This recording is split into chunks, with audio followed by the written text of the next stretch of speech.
All right, let's talk now about an alarming trend happening in prisons across America. Correctional officers becoming so burned out, they're dropping like flies. In Idaho, for instance, 9 prisons are currently just 76% staffed. That level drops to 74% at 5 facilities clustered south of Boise. The prisons are so understaffed that correctional officers often end up working mandatory 16-hour shifts, leaving them just 8 hours to sleep, eat, and see their families before they got to return to duty, all according to a prison official. Also, they don't get paid very well, often making less than some people who work at fast food restaurants. Starting pay, guys, at the Idaho Department of Correction prisons is $16.75. That is less making deliveries for Krispy Kreme in the city of Meridian, which is $17 an hour, and also less than working in the kitchen at Panda Express in Garden City, which is $18 an hour. Idaho prison officials are hoping that lawmakers will raise the starting rate of COs to $18 an hour in the coming year, but this is just one state dealing with this problem. So how bad is the shortage of prison guards in your area?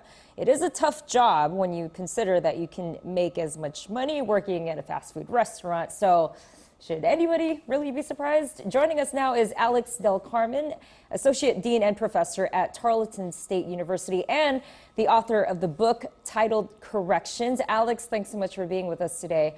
I just highlighted Idaho here, but where else are we seeing prisons scrambling for staff? You know, I think this is a problem that is happening across the United States, right? So for the past few years, I think the correctional field has been abandoned in many ways. Lack of support financially for many of the correctional officers. I think what we're seeing is that the end result of that after a few years now, and correctional officers, as you pointed out, are making less money than some folks that are working at fast food places. So what does a shortage in staff mean at these prisons? Like, what's the risk inside dealing with this problem? Right. So basically, you're going to have less supervisors on inmates, which means they're going to be thin spread. They're going to be, sleeping less than they should be sleeping. They're going to be burned out. They're likely to be attacked by an inmate far more than if they were well staffed. And at the end of the day, their focus is going to be affected. Think about what would happen to most of us if we had only 8 hours in a day to spend time with our families and at the same time sleep, right? Yeah, that is crazy. Other than the really low pay we talked about in Idaho for correctional officers, what other factors have hindered recruitment?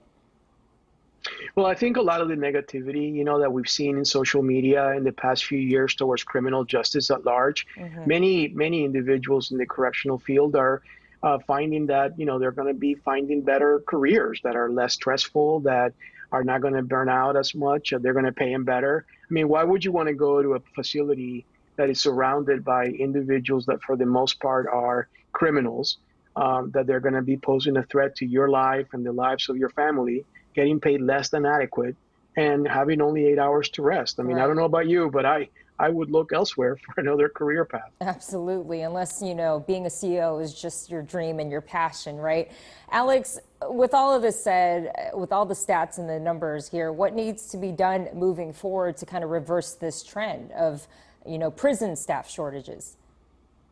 Yeah, that's a great question. I think we really need to go back to the legislative sessions and the legislators and really remind them about the importance of having correctional officers that are well rested, well paid, and well trained.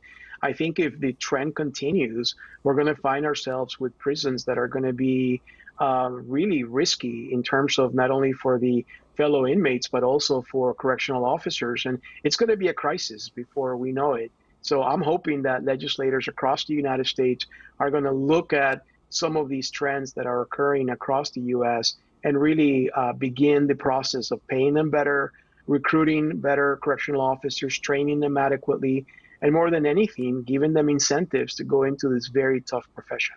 Yeah, and I think it's also going to take a great deal of perception that the public has when it comes to law enforcement in our country, and especially throughout the last year, right, with the whole major push of defunding the police and all that. So I think that's one factor too. But Alex Del Carmen, thank you so much for coming on the show and breaking this down.